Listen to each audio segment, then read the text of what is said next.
Shop new looks for the new year at Macy's one-day sale. Going on now with deals of the day like sweaters from Clubroom, Alfani, Inc., and more. $19.99 to $29.99. And get 40 to 60% off coats and boots. Then add the finishing touch to any look with fine jewelry clearance 70% off. Plus, get your .com orders fast with contact-free curbside pickup. Or you can pick them up inside the store. For details, visit Macy's.com. Savings off sale and clearance prices. Exclusions apply. The Weedsman Podcast. ChristopherMedia.net. Me, but also you. The Pharaoh fast forwards his favorite foreign film, Powder Donut. Okay, what's my line? The only line I see here on the script is get options based on your budget with the Name Your Price tool from Progressive. Oh man, that's a tongue twister, huh? I'm sorry, I'm gonna need a few more minutes. Bulbous Walrus, the Bulbous Walrus. The Name Your Price tool, only from Progressive. The owl ran afoul of the comatose coxswain. Progressive Casualty Insurance Company and affiliates. Price and coverage match limited by state law. Me, but also you. The Pharaoh fast forwards his favorite foreign film, Powder Donut. Okay, what's my line? The only line I see here on the script is get options based on your budget with the Name Your Price tool from Progressive. Oh man, that's a tongue twister, huh? I'm sorry, I'm gonna need a few more minutes. Bulbous Walrus, the Bulbous Walrus. The Name Your Price tool, only from Progressive. The owl ran afoul of the comatose coxswain. Progressive Casualty Insurance Company and affiliates. Price and coverage match limited by state law. Hey, what's going on? Hey, what are you guys up to? Oh, little weed, you know. It's the Weedsman Podcast Nugget. Zippity what? Ready to drop the bass? Let's drop the bass. Whoop-de-doo. What does it all mean? All the random stuff that didn't fit in Friday's show you'll find here. Oh, okay. Hey, man. You got a joint? Got a little bit of refried smell on your boy? What that mean? Please, just give me my weed, all right? Been listening to Paul F. Tompkins' podcasts. How lately. is that? Well, so he has. I don't know what podcast he does. I think he has his own, but I haven't listened to that. I've been listening to him on podcasts. Like, he's the guy that, like, he started off pretty mainstream, and then he just took a hard turn as far as his comedy went. Mainstream in what way? Like, well, just from where I know, he always used to do all that bullshit on VH1. That's generally where I knew him from. Oh, really? Yeah, like like pop-up video stuff, like the I love whatever, the I love the '80s, I love the whatevers, like and all that pop culture stuff that they did about pretty much what they did in the 2000s. You know, he was on that stuff a lot. You know, and I remember seeing him here and there in the 90s on Comedy Central stand up here and there. But he seems like lately he's just he just kind of does his own thing. And if did he have the mustache back then? Is he always had the mustache and the kind of old school look? No, the mustache, that's the thing. That's the recent affectation to where he's just kind of. Well, see, because I know him. I don't remember ever seeing him before I watched Mr. Show. Oh, was he on there? He was on Mr. Show. Ah, that might be where I know him from too. And so I kind of always knew him as, one of the weirder comics out there, just from association. I always forget, like, half of the state was on Mr. Show. SpongeBob SquarePants was on Mr. Show. There was a lot of people came from Kenny. Mr. Show. I'm looking up the cast right now. It was quite the comedy incubator.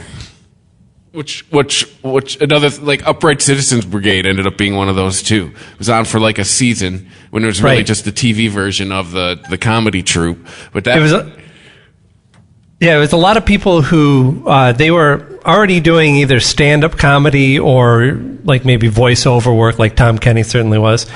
But they weren't really well known. Like even Sarah Silverman wasn't well known at the time. She popped up on some episodes. I'm looking at their Wikipedia listing. Jack Black. Yeah, that's right. We always forget Tenacious D came from Mr. Show. Well, I don't know. Like, was Kyle on Mr. Show as well? I remember Jack Black definitely. I believe the D was on episode or had one perform. I think. Yeah. Maybe I remember Jack Black being in the sketch, the joke about the farmer's daughters. Yeah. That goes on forever, and the devil. Yeah, Jack Black plays the devil on that one. But I don't know if like Tenacious D, like if Kyle was on there with him, or if he was just kind of doing that shtick. Brian Posehn. That's right. Scott Aukerman. Yeah. Which he's comedy Bang Bang. Yeah. Brian Posehn is just Brian Posehn. I mean, of course, the two big ones. I mean, Saul Goodman himself. And then David Cross. Bob Odenkirk. I want to say like the biggest thing Bob ever did comedy-wise would have been Mr. Show, right? Well, what a lot of people don't know, he was the head writer for Saturday Night Live for a few seasons. Sure. No. Yeah, absolutely. But you can't really, that's not his thing. That's something that, cycles everyone through at one point. But yeah, he's just more known for drama now, Bob Odenkirk is. Yeah, he did a pivot. Yeah. He did a career pivot. As did David Cross, when he decided to sign on for the Alvin and the Chipmunks franchise. Oh, yeah. That was a pivot. Well, too, also, he did the scary movies. I was like, when I saw him do that, I was like, oh, man, do you have a gambling problem? Is there drugs? What's going on? He was in the scary movies. Yeah. Those are really bad. Yeah. I've seen so little of him, I didn't realize he was a reoccurring actor in there. Yeah, just looking through this whole the Google crawl. Holy shit! There was a lot of people involved in Mr. Show. Although recently too, they had to. Did you see they took down one of their Netflix ones when they had their resurgence or when they did their reboot or whatever a few years ago. Oh, They removed an episode because of content? Yeah, remember the one where David Cross was trying to make the videos of he was pissed that he wasn't getting pulled over by the police. So then he painted his face black. And then he got pulled over. Right. They took that down. I don't... Yeah, that's like the joke is on the character. Yes. Just like in 30 Rock. Like the joke is on Jenna Maroney and how stupid and insensitive she is. Yeah, I was talking to Rich the other day. If we're going into everything is now at face value, is comedy over? Is that it? Should comedians just hang it up? But anyways, Mr. Show, sorry. Right, well, what there was... Allison Brie said that she regrets voicing the kid because BoJack Horseman is over, a show I've never seen, but I guess she voices an Asian American character on that show, and she said that she regrets doing that, and I was like, well, who's going to speak up for the horse? Yeah, right. And all these people, which by the way, because it's her and there's a whole bunch of, I don't want to get into them, but they're not going to voice, characters of color, and which was, they're drawings. Let's start there. They're drawings. And second, are you giving the money back? How contrite are you? Let's put it to the test. Since everybody's since it's now the ultimate purity test everywhere now. Let's see somebody give the money back. Or donate it to Black Lives Matter or something. Or pick a cause. Yeah. Do something good with it. It's just getting hollow. But so I was listening to a new podcast that Paul F. Tompkins has. It's called The Neighborhood Listen. Huh? Yeah, so it's kind of a weird concept for a podcast, but it really works. It's one of the funniest things that I've listened to in a long time. And so the setup for it is, it's a Neighborhood Listen podcast because what they're doing is reading listings from different neighborhood watch apps and message boards and whatnot. Oh. Facebook groups and stuff like that, right? I know what this is. Okay, continue. And they're doing it in character. So they have these two characters of this fictional town, Dignity Falls, and he's Paul F. Tompkins is playing a pharmacist a single pharmacist. And Nicole Parker is his guest host, who plays Joan Pedestrian, and she's like a realtor and very typical housewife type of person. And so they have all of this banter that they do in character. That name doesn't seem a little too on the nose. Come on. What's that? Isn't he a comedian? So that name is a little too on the nose? Joan Pedestrian? Well, it's meant to be. And I don't know. The other thing is that they have a setup, and they have generally that they are playing characters, but everything else is improvised. And then they go and they read, a posting or a listing or whatever from a neighborhood watch app as if it was in their neighborhood, and then talk about it. And then they even there's only been one episode, but it seems like this is going to be a regular setup for them. They have a guest on. So then they claimed we actually looked into this. We found the person that this listing was talking about, and we brought them in to talk to them. And so then, they can have a guest host on that plays a character. Well, I mean, those are entertaining in and of themselves. Like, I used to, all the time back in the day, used to just read them on the John and like the local, the local penny saver, whatever we'd get. And then when I was in the band, I turned my bandmates on. I'm like, no, this shit is funny. So they turned into it'd be a pastime when we were hammered, in our 20s, and we all lived in a house together to like just read the ridiculous shit that Plus, it was the byproduct of letting you know that the shit that goes on in your neighborhood, like the one here, is hilarious. You lived here. Right. The shit that goes on, somebody broke into somebody's garage. Ooh. Yeah. Took 5 cans of Coors and left some cigarette butts. Yeah. That's the shit.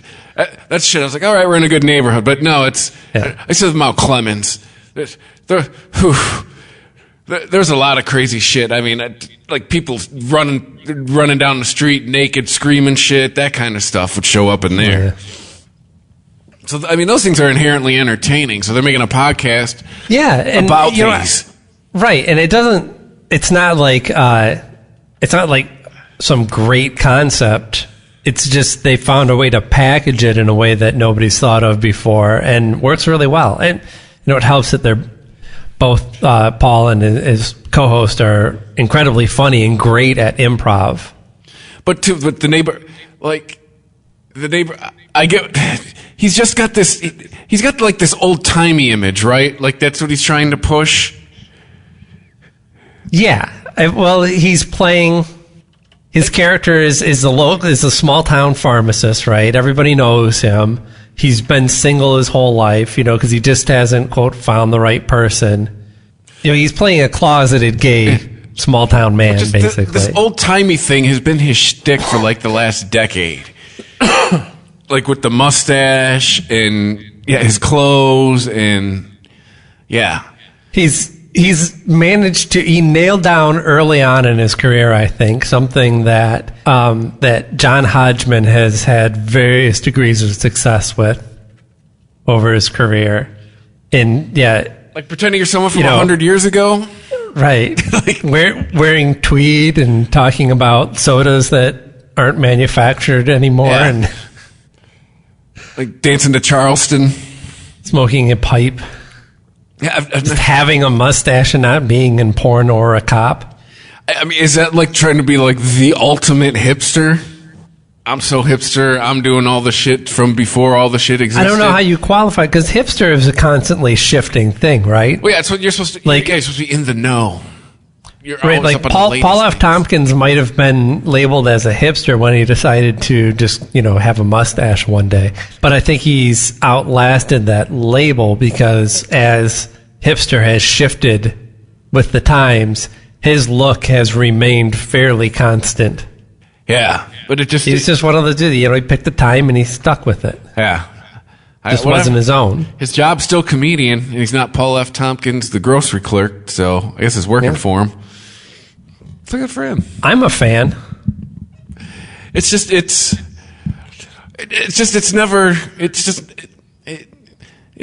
never captured my interest, like this stuff. Like it's just there. I guess for me, there is such a thing as too dry. Sure. With the humor. Yeah, I get you. He's like the champagne of humors. Sure, but him doing improv is a little different. Like there's a lot of the two hosts cracking each other up. So they don't. If somebody says something that really cracks up the other person, they leave it in. They don't edit it out because it's not in character. Mm-hmm. So it's like an SNL sketch in the way that they're constantly breaking. And in the other. So he's been doing a podcast with his wife, Janie Haddad Tompkins, called what is it called? It's called the Stay F Homekins, a quarantine podcast. And they've been doing this every week. And it's just him and his wife who's kind of insane. And so far it seems like she gets drunk every episode and he doesn't. And then they try and tell stories and they constantly...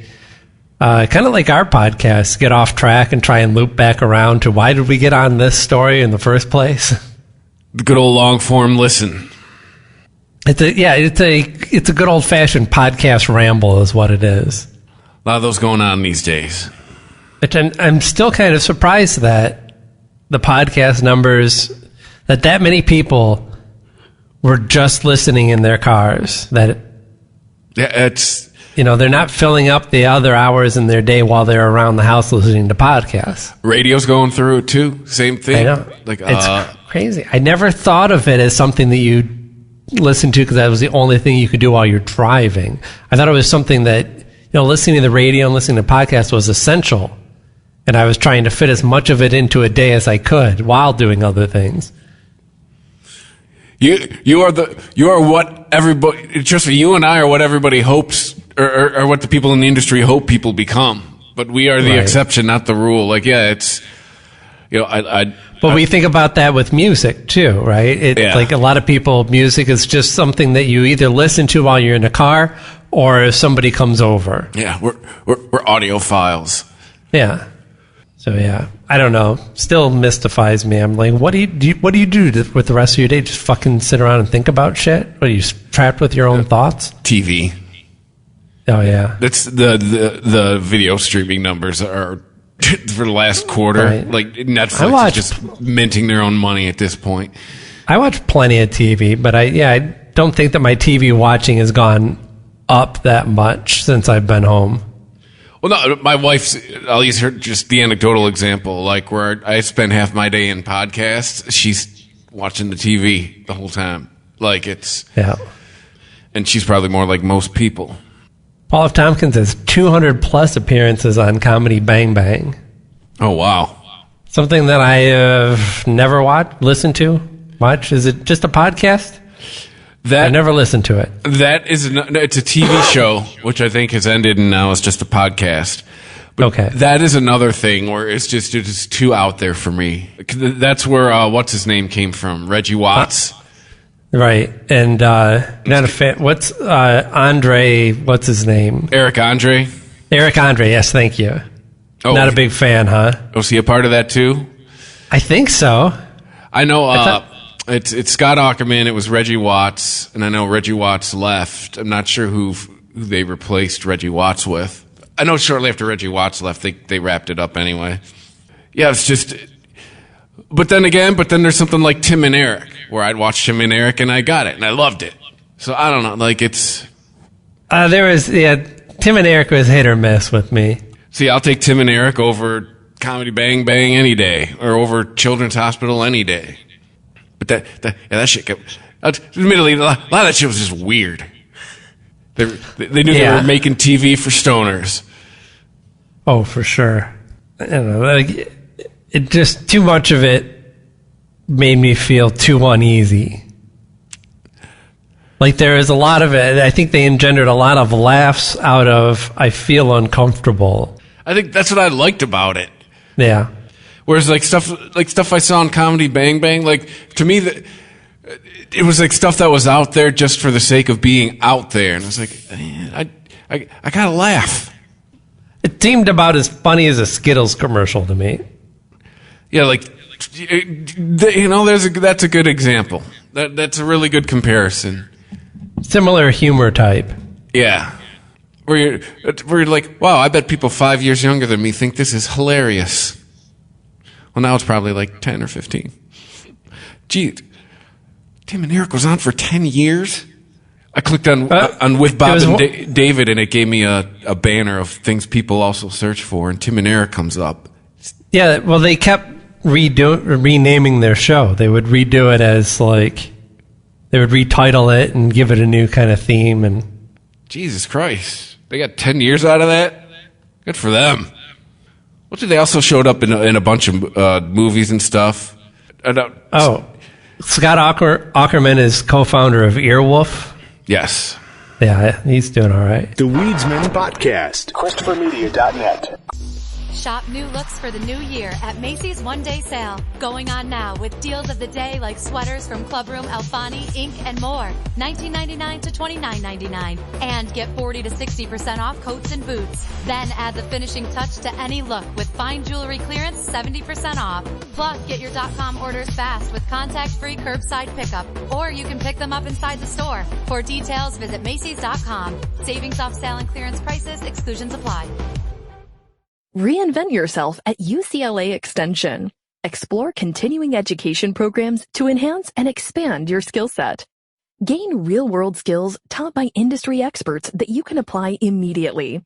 Learn from anywhere and choose from a wide variety of online courses in entertainment, digital technology, business, engineering, and more.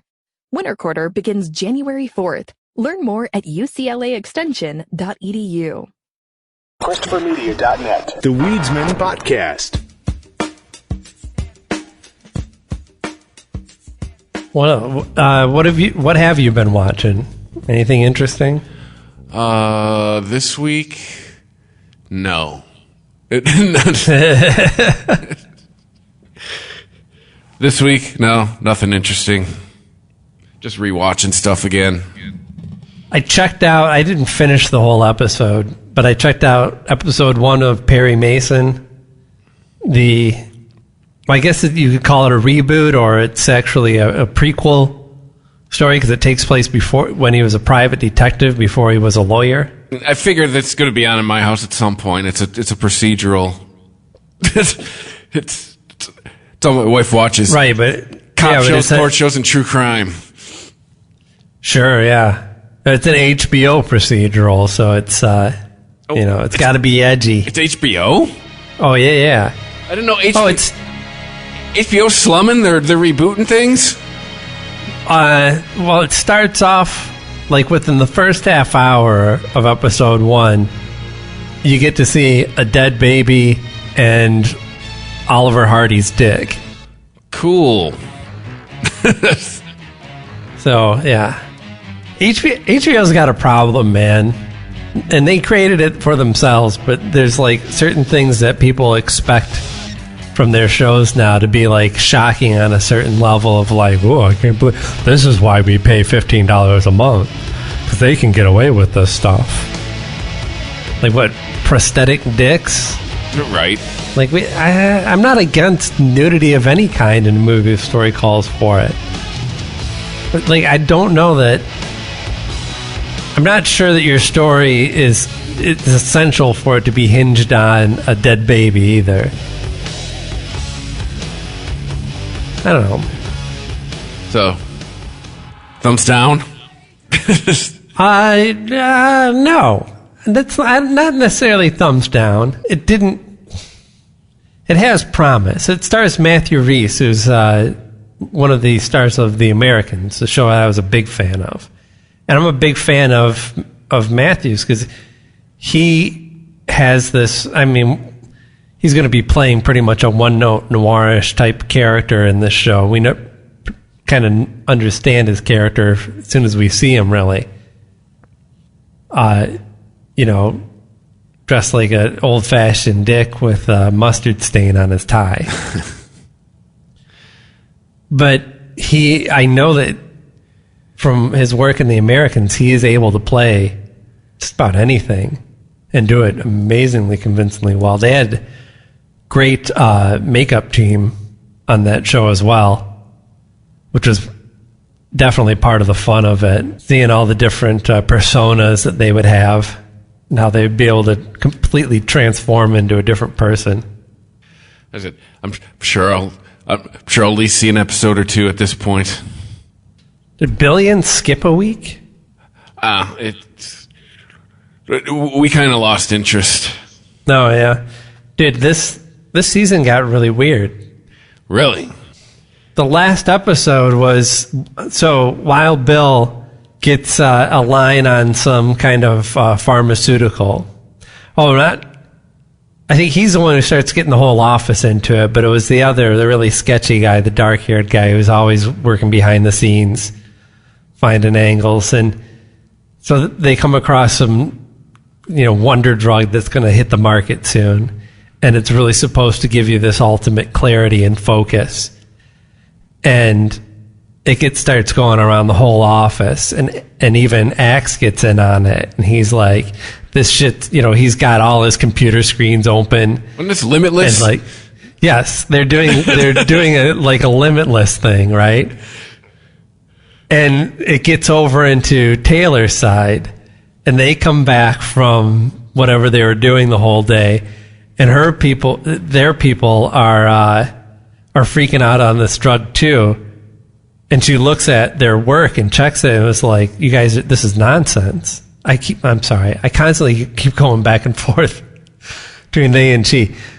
But basically, one of their employees thinks that she has remembered all the Spanish that she's forgotten since high school. And Taylor's like, well, say something to me. And she's like, that's nothing. You're talking nonsense. And so Taylor has to come back and snap everyone back into reality that, you guys are just high. You haven't become smarter. No, you're just regular high. Yeah. And it was entertaining, but it wasn't. It was really campy compared to. Well, it sounds like that's not what you watch Billions for. Yeah, it's really not. I'm now glad I'm not watching this. It was more. I get pissed halfway through. What is this? It was more conceit that you would. That would work in The Office or something. I know where I know where it lost me when they made Axe in what's his name, Friends. You made the protagonist and the antagonist friends. What the fuck? I don't know. I liked that because it showed you that it showed you who the real boss of everything was, and it was money. Yeah. Right? The money and the power, the way that they're interconnected. What's his name's dad? Why can't I remember his character name? What the fuck is his name? I know it's Paul Giamatti. What's his name? Yeah. I don't know. I'm forgetting it too. This is not a good sign for you, Billy. We forgot one of the main characters' names. And you're actually watching it. I'm always bad at remembering people's names. Oh, no, but it seems his dad's really the guy running everything. Right, but it showed you that no matter how much people considered them, they considered it that they had diehard enemies in their life. If their financial means aligned, then they could get over that. It's I remember Wendy's name, but they didn't stop. They didn't stop trying to manipulate each other. They worked together for a common cause, but they didn't become friends. Not in a true sense of I can trust this person. They became friendly. Yeah. They were allies. It was the enemy of my enemy is my friend. Is Malkovich still in the mix? No, he hasn't popped back up. See, that also disappointed me too when they took him out of the equation. I mean, I'm just a Malkovich fan. He's good at playing scary Russians. He was really good at that. It's been a while since we've had a really good, scary Malkovich. Yeah, he's been all these nice guys, all these eccentric guys. He's a good villain. Everybody forgets that. Didn't he get to where he's at by playing villains in a bunch of tentpole movies in the 90s? And that kind of gave him the license to start doing what he wanted? Seems like it. I don't remember paying a whole lot of attention to him until being John Malkovich, probably. Yeah. But I'm saying, that's... Or maybe, what was there was some, Spanish movie that he was in that I remember seeing. before then that he was really good in. But otherwise, he was just one of those guys that I would see pop up. Well, see, in the 90s, in the blockbusters, it was him or Oldman was a villain. It Right. just back and forth between him and Gary Oldman would play the villain. Oh, yeah. They could play crazy well. Yes. Oh, and another podcast, the Scrubs Rewatch podcast, everyone came up on that one as well. It came up on the Scrubs rewatch. Yeah, just they were from The Professional. That's what it was. The Professional everyone. And yeah, go get everyone. Everyone. Yeah. That scene came up as well. Yeah, between that and Fifth Element, those are some just amazing villain roles. Yeah. Oh, and True Romance.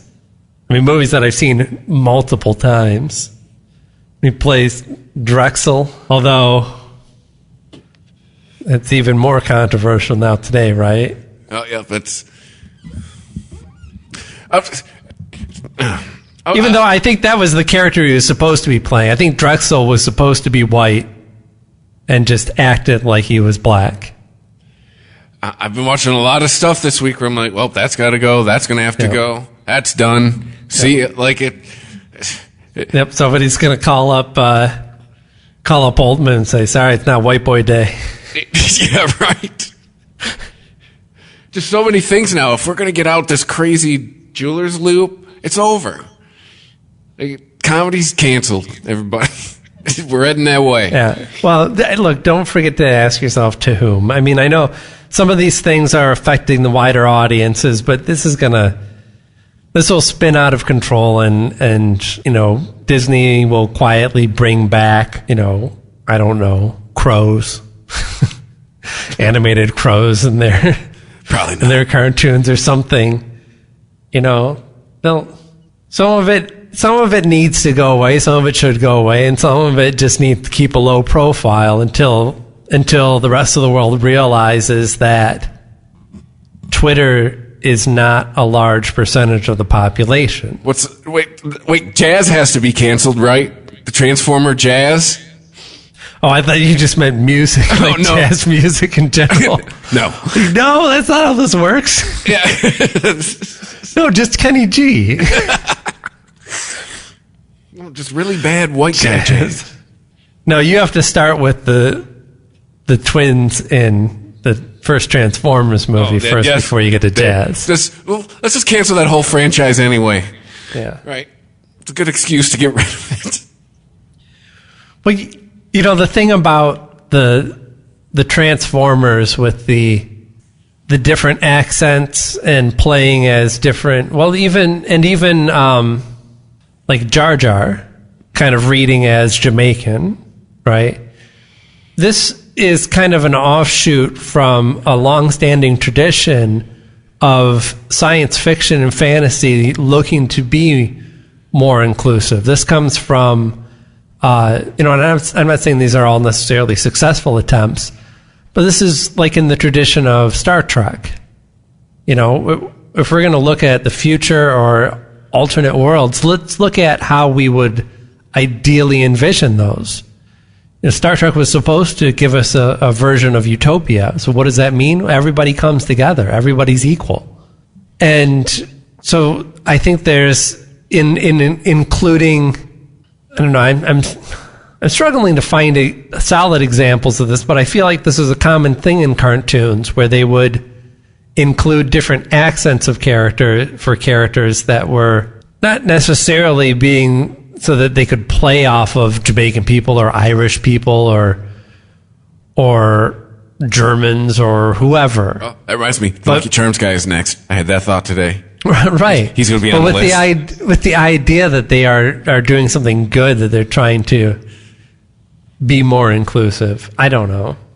No, that's generally where I think a lot of it comes from, is we're trying to represent everybody, but then it's we're just doing it in poorly. It's like, I don't think it's racist that it's not a fully constructed Transformers character that also has a quote unquote black scent.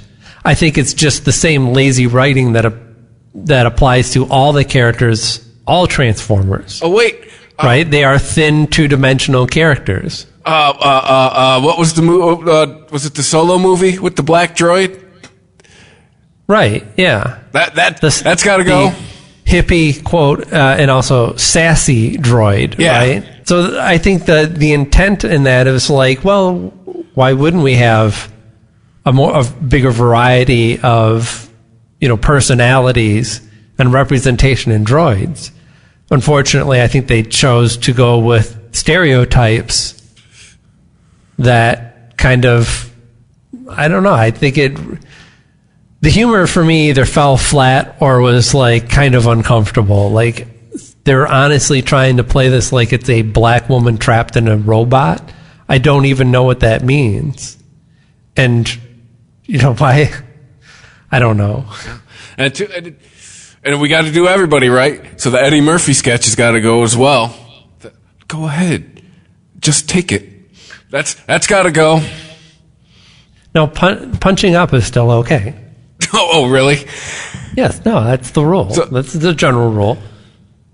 I mean, I thought stereotypes are stereotypes. If we're being honest, but then again, we don't want to be honest, right? Isn't that really what always happens? Stereotypes are harmful when wielded from a position of power. Well, Eddie Murphy's more powerful than you or me. He's rich. Yes. Does he represent the average black person in America, though? He doesn't even represent the average person in America. Exactly. He is an exceptional exception. But then if we're doing that, then it's got to be game on forever. See what I'm saying? Like, that's where the flaw in the logic is with this. No, I don't see. It's got to be game on for everybody who is in a position like Eddie Murphy, who doesn't represent the average person, and they should be able to make fun of anybody they want. If they don't represent the average person, then it should be game on for everybody. Sure. And I get the idea that Eddie Murphy can't really punch up. There's not much up to punch. So say if we're going to be in the new, if everything's on face value, we're going to have to be really careful with this. If this is where we're heading. Anyway, not trying to get super heavy. I don't think we are headed that way. I think we're just riding out the waves, man. Right. We'll see how much of this stuff sticks. Exactly. It's the way that every generation thought that they were changing the world, and some of them, and they certainly do in certain ways, but it never comes out to be the utopia that they envisioned at the time. Yeah, my new thing is like, let's check in with you when you're 40. Let's see how your plans worked out.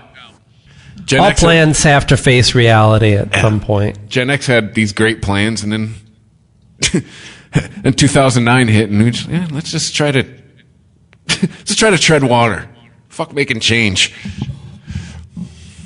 Yeah, I mean, in our day, it was Tipper Gore, and there was like a whole decency panel that they were doing. These are a small group of vocal people who decided what was moral and what wasn't, and what we should be exposed to and what we shouldn't. And we have the same thing today. It just happens on Twitter. We got over that shit. I mean, we overreacted to it at the time. It's the same thing that's happened with comic books and the Comic Code Authority. They just tried to self-police, and in the end, they found that slapping a label on it saying the shit might be dangerous was actually a selling feature. And then we all got over it, right? Yeah. And occasionally people pop up every once in a while and be like, well, it's the music that the kids are listening to. And sure, there's going to be some diehard, boomers that are always going to agree with that viewpoint. But for the most part, we're like, yeah, but no, really, what's the issue? That's what what? It's not like we can't still be blaming Marilyn Manson 30 years later. Well, that's the thing I wanted. God damn it. It's turning into unregimented. That's the thing I wanted to dig in. It's the thing I wanted to, when people getting rid of all the cop shows, right? And all the shit and taking okay, so which is it? Aren't you the side that says it's not the movies and the TVs and the video games? Because now you're saying it is. When you're trying to pull all this shit out, so which is it? Right. Well, yeah, but I think what TV and Hollywood and producers are realizing that they were complacent. They were not just complacent. They were actively buying into a view of the police that didn't reflect reality. And I'm not saying like they were saying police were good people and we're realizing that they're bad. Like they have a vastly distorted viewpoint of what a policeman's job is. But if the TV and cops what does it matter? No, because I don't think that the removal of these things is because people are being unduly influenced by it. It's a realization that their own work is false, that they're portraying police as something as they're not. And Cops, even though it being a quote unquote reality show, is kind of one of the worst at this. It's presenting real life situations, but editing out all of the mundane day to day stuff. Well, because nobody will watch it because it's a TV show. I agree. I think that the concept of putting our law enforcement in a reality show situation is a bad idea from the start. I don't think it ever should have been a show. No one wants to watch Sully fill out paperwork for 20 minutes. And and nobody would. And if the show was a actual representation of reality, that's what it would be, and it wouldn't be successful. I get that. I just think that Cops should have never been a TV show. Live PD should have never been a TV show. We shouldn't be trying to, we have fiction for that. We have plenty of fiction for that. Cops have been out for 30 years. Yeah, I ain't gonna miss it. I haven't watched it since I was a kid because my mom watched it. And the one lesson I always learned from it was, don't run. It will never work out for you. Whether you're in a car or on foot, you can't outrun a helicopter or a radio. That was the main lesson I learned from Cops. I think maybe too, don't do meth. That might also come up a couple times. Sure. I'm not saying that there can't be good lessons that you actually take from a show like that. It's propaganda. That's ultimately it. Like they don't want to do Cops because they don't want to be part of the propaganda.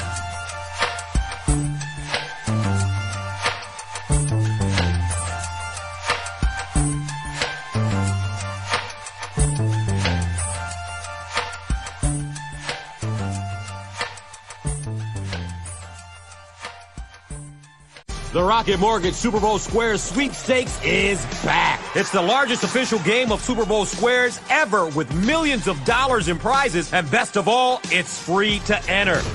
Every score change, someone wins $50,000. Just enter for free at RocketMortgageSquares.com, and it could be you.